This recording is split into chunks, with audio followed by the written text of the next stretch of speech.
Jujutsu Kaisen Modulo Chapter 15 is officially here, and this chapter is straight fire, kicking off with this gorgeous color cover from the series artist Yuji Osaki. So let's just get straight into it. I hate waiting. The chapter opens with Yuka walking towards the plane just like last chapter, but now her health has gotten way worse. Her vision is all blurry as she stumbles forward, and Mino comes up offering the wheelchair. He says, "Would you like to use this after all?"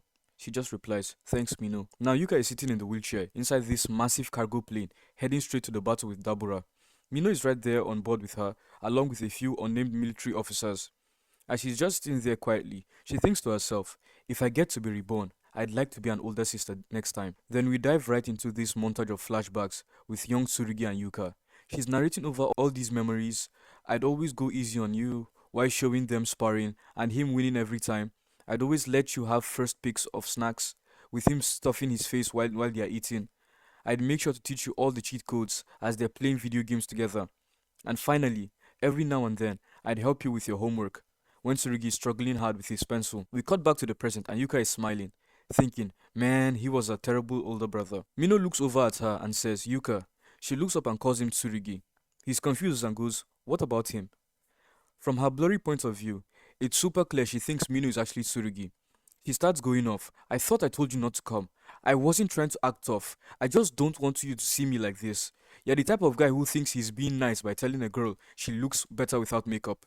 I swear you really don't understand how girls feel, at all. Not even how your own little sister feels." Mino is about to completely break down because he realizes what's happening, and he thinks to himself, she's already this far gone.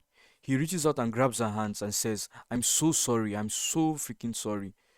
So as he grabs her hands, we immediately cut to another flashback where Tsurigi is grabbing crying Yuka's hands and telling her, "Don't cry, it's not a big deal." Young Yuka narrates over it, "My friend was possessed by a vengeful spirit and couldn't be graded. I wanted to help them and I thought I could do it alone. I don't think I would have died if Tsurigi hadn't shown up, but my friend might have. Yet he never blamed me. All I could do was rely on his kindness." We cut to crows flying over the Tokyo skyline. Dabura is just waiting and asks, "Are you the chosen warrior?" Amid all the crow feathers, this old man appears and says, "No, I am but an old man. I have come to greet you on behalf of Earth's Jujutsu sorcerers before the duel. I am Ui, the master of the new shadow style." And he continues, "I would like to express my gratitude to you, king from another planet." Dabura goes, "Your gratitude?" Ui explains, "Almost 70 years ago, a surge of immense power shook this country. The peace that followed was ordinary but flimsy. Everyone forgot what power truly means, what strength really is. These children have no idea what peak violence looks like, but I think you could show them the true terror of curses spilling from our guts." Dabura replies, "Whoever pulls up is dying, it's that simple." Ui just smiles and says, "Not to worry. I think you'll be quite satisfied and your loneliness eased."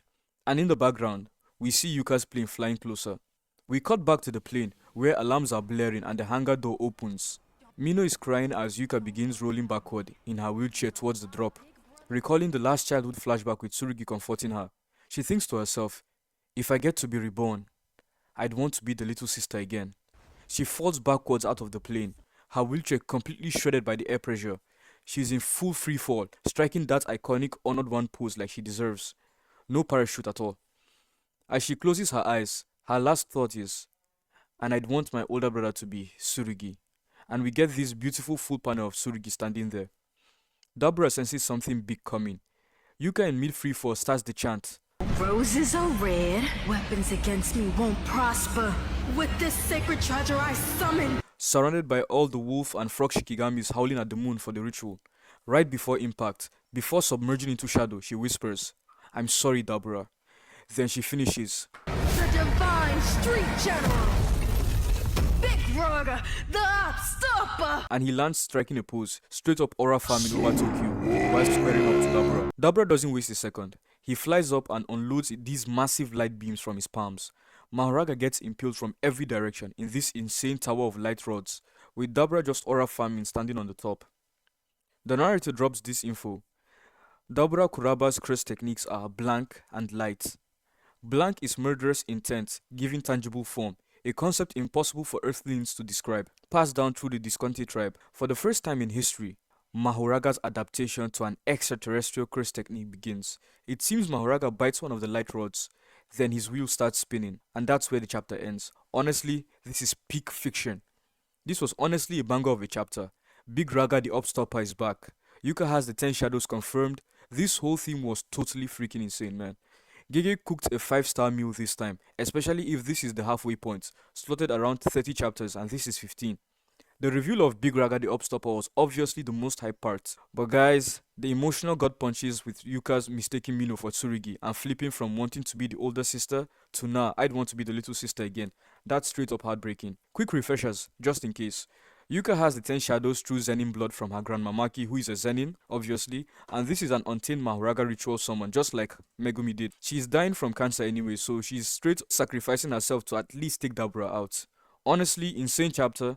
Drop your thoughts below. Thanks for watching, guys. See you next time. And please don't forget to like and subscribe.